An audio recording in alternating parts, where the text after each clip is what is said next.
जी अस्सलाम वालेकुम। उम्मीद है आप सब अल्लाह ताला के फजल करम से खैर आफियत से होंगे। आज हमारी बेसिक कंप्यूटर कोर्स में माइक्रोसॉफ्ट वर्ड की 6वीं क्लास है। कल की क्लास में हमने इंसर्ट से पिक्चर्स और ऑनलाइन पिक्चर्स, शेप्स, इनके बारे में थोड़ी सी सीखने की कोशिश की थी। आज मज़ीद इसी में आगे चंद चीज़ें मैं आपको सिखाने जा रहा हूँ। अच्छा, ये मैंने इंटरनेट से एक पिक्चर ऐड की है इसमें। तो आज की क्लास में उसी जो शेप वाला ऑप्शन है उसी को मैं थोड़ा सा मज़ीद डिस्कस करूँगा कि फॉर एग्ज़ाम्पल ये हमारी प्रैक्टिस के लिए है, ठीक है। ये आप लोगों की प्रैक्टिस के लिए ये चीज़ मैं कर रहा हूँ ताकि आपको समझ आए और इस पर आप फिर वर्किंग करें तो आपकी प्रैक्टिस हो शेप्स ऐड करने की, ठीक है। अब हमने इसी तरह का मुख्तलिफ डिज़ाइन में शेप ऐड करके तो ये चीज़ बनानी है, रॉकेट बनाना है, ठीक है। बेसिकली ये लाइंस के ज़रिए भी हम बना सकते हैं लेकिन हमने ये इधर शेप्स ऐड करनी है इस हिसाब से। तो पहले हम देख लेते हैं। पहला हमारे पास है ट्राइंगल। मैं इधर से ट्राइंगल ऐड करूँगा और इधर से इसको कंट्रोल और शिफ्ट के साथ में एडजस्ट कर लूँगा इधर, ठीक है। अब आप देखें कि ये आउटलाइन है, ये वाइट कलर पूरा का पूरा वाइट कलर है और ये सिर्फ आउटलाइन में हमें रॉकेट बनाना है। इसके लिए हम सबसे पहले इस शेप्स का जो है कलर नो कलर करेंगे, नो फिल। ये जो ऑप्शन है फॉर्मेट में आना है, आपने इधर से शेप फिल के ऑप्शन पे क्लिक करना और इधर से नो फिल वाले ऑप्शन को सिलेक्ट कर देना है, ठीक है। इधर से शेप आउटलाइन वाला जो ऑप्शन है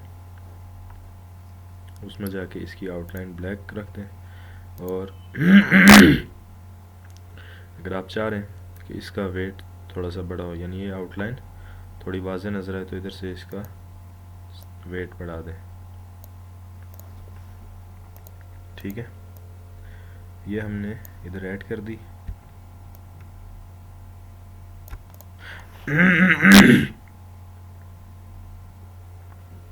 सॉरी, मुझे गले की थोड़ी सी प्रॉब्लम है तो इस वजह से। अच्छा, अब हमने इधर रेक्टेंगल ऐड करना है इस हिसाब से। ये हमने रेक्टेंगल ऐड कर दिया और इसको भी हम इधर जाके नो फिल करेंगे। और इसमें मैं एक चीज़ आपको थोड़ा सा टिप्स दूं कि अगर आपने यहाँ से पहली दफ़ा नो फिल किया हुआ है उसी डॉक्यूमेंट में रहते हुए, ठीक है, नो फिल किया हुआ, तो आपको दोबारा इस पर क्लिक करके तो नो फिल करने की ज़रूरत नहीं है।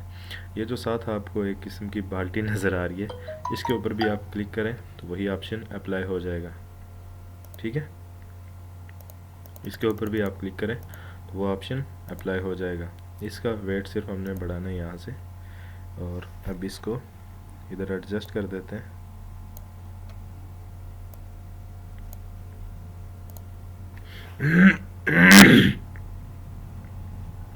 ये हो गया।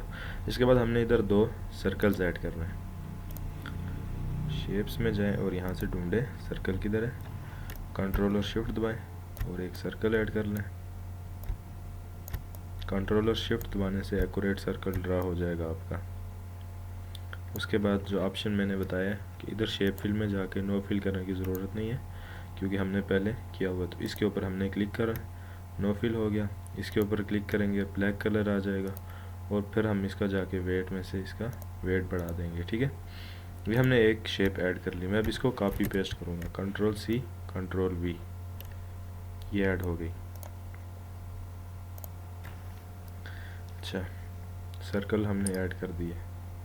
उसके बाद जो ये वाला है ट्राइंगल किस्म का, इंसर्ट में जाना, शेप्स, और इधर हम ढूंढेंगे कि ऐसी शेप हमें किधर मिल सकती है।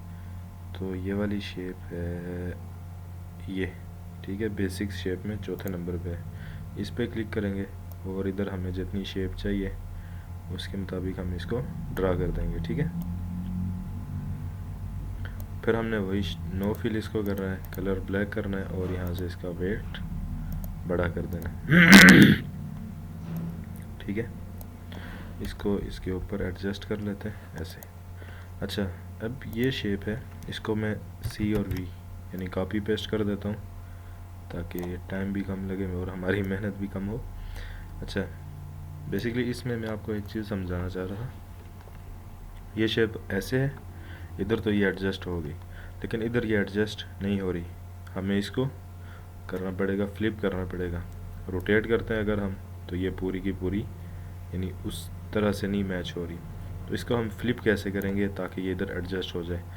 तो ये फार्मेट का ऑप्शन, ड्राइंग टूल में फार्मेट के ऑप्शन पे क्लिक करना है और रोटेट का जो ऑप्शन है, ये रोटेट वाले ऑप्शन पे क्लिक करेंगे। ये देखिए इधर रोटेट का ऑप्शन दे रहा है, rotate right 90 degree, left, vertical और हॉरिजेंटल। हमें इधर हॉरिजेंटल चाहिए। ये देखिए वर्टिकल, हॉरिजेंटल।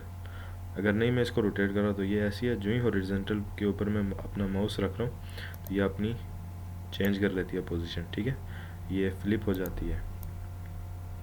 इसको हम फ्लिप करके तो इधर एडजस्ट कर सकते हैं, ठीक है। बेसिकली मेरा इधर ये चीज़ समझाने का मकसद था। और अब ये जो नीचे यही शेप दी गई है, फिर हम इसी को कंट्रोल CV और ये इधर कर दी।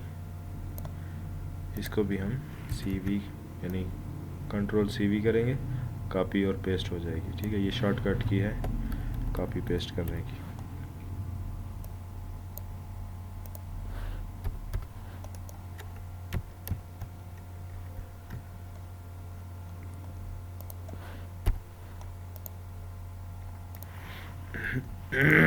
ये बराबर हो गई। अच्छा, अब इसमें एक चीज़ जो हमें इधर नज़र आ रही है, इसको कैसे ख़त्म करेंगे। ये जो चीज़ है हमारी, ये नज़र आ रही है, ये देखें रॉकेट। अगर मैं इसको रिमूव कर देता हूँ इनको, तो ये जो इसके बैकग्राउंड में रॉकेट बना है, ठीक है, बैकग्राउंड में जो रॉकेट बना है उसमें ये चीज़ें इधर नज़र नहीं आ रही। तो इसको हम कैसे सेट कर सकते हैं, ठीक है। अब ये देखते हैं। इसके लिए पहला काम जो है, जो ऑप्शन ज़्यादातर यूज़ होते हैं वो इसको इसके ऊपर शेप्स हैं, इसके ऊपर क्लिक करें और यहाँ से इनको ब्रिंग टू फ्रंट कर लें। यहाँ से ब्रिंग टू फ्रंट कर लें, इसको भी ब्रिंग टू फ्रंट कर लें। ब्रिंग टू फ्रंट का मतलब है कि ये जो भी डॉक्यूमेंट के अंदर चीज़ें होंगी तो वो सबसे ऊपर हमें नज़र आएगी, ठीक है। उसके पीछे हमारी वर्किंग होगी, जो भी हमने वर्किंग करी हुई। और अब फिर हम इस शेप के ऊपर क्लिक करेंगे और इसका फॉर्मेट में जाके जो शेप फिल है वो हम वाइट कर देंगे। वाइट हो गया हमारा शेप फिल। उसके बाद हम इस शेप के ऊपर क्लिक करेंगे और फॉर्मेट में आके इसको हम ब्रिंग बैकवर्ड करेंगे। ये ब्रिंग बैकवर्ड का जो ऑप्शन है ये एक एक चीज़ को पीछे करता जाता है, यानी ये डायरेक्टली फुल बैक पे चीज़ को नहीं भेजता, स्टेप बाय स्टेप चीज़ को बैक पे भेजता है। जैसे कि ये जो चीज़ है, ये वाली जो सर्कल जो है हमारा, वो इस ट्रायंगल के ऊपर है। ये सर्कल हमारा ट्रायंगल के ऊपर है, ठीक है। इसके ऊपर मैं क्लिक करके सेंड बैकवर्ड के ऊपर एक दफ़ा क्लिक करूँगा तो ये सिर्फ सर्कल के पीछे जाएगा। दूसरी दफ़ा करूँगा तो ये उससे पीछे जाएगा। तीसरी दफ़ा करूँगा तो ये जो भी चीज़ें होंगी स्टेप बाय स्टेप करके तो ये उनके पीछे चलता जाएगा, ठीक है। ये देखें। और अब इस इमेज को मैं अगर यहाँ से रिमूव करूँ तो ये हमारा पूरा का पूरा रॉकेट तैयार है। इसमें थोड़ी सी ये अलाइनमेंट बराबर रखें, आप कोशिश करें। बेसिकली मेरा मकसद था आपको समझाना। ये देखें। अच्छा, ये बन गया। अब हम चाह रहे हैं कि इसमें हम कलर करें, ठीक है। अच्छा, मैं बात कर रहा था कि इसको हम कलर कैसे करेंगे, ठीक है। और अगर हम बात करें पेंट वाला जो ऑप्शन आता है, इसमें ये जो एप्लीकेशन आती है पेंट के नाम से, बेसिकली हर विंडो में ये ऑलरेडी से इंस्टॉल होती है। इसमें हमारे पास एक ऑप्शन आता है जिसके ऊपर हम क्लिक करके तो एक एक चीज़ को हम कलर कर सकते हैं। लेकिन फ़िलहाल हमने वर्ड में कलराइज़ करना है इस रॉकेट को, तो ये देखते हैं। हम इस शेप के ऊपर क्लिक किया और अब हम इसका शेप फिल में जाके अपनी मर्ज़ी से कलर सेलेक्ट करेंगे, ठीक है। क्योंकि जब हम इसको ड्रा कर रहे होते हैं तो वहाँ पे नो फिल करके तो ज़्यादा सही रहता है कि हमने शेप्स के ऊपर शेप ऐड कर रही हैं तो उसको नो फिल करें और ऐड कर दें, वो हमारे लिए ज़्यादा बेटर रहता है, मतलब सही रहता है। उसके बाद हम इसको कलरिंग करते हैं। ये रेक्टेंगल में रखना चाह रहा हूँ रेड कलर का, ठीक है। फॉर्मेट पे आऊँगा, शेप फिल वाले ऑप्शन पे आया और यहाँ से मैं ये रेड कलर मैंने सेलेक्ट कर लिया। अब ये जो दो इनको मैं ब्लू रखना चाह रहा हूँ, जो भी कलर है ये हमने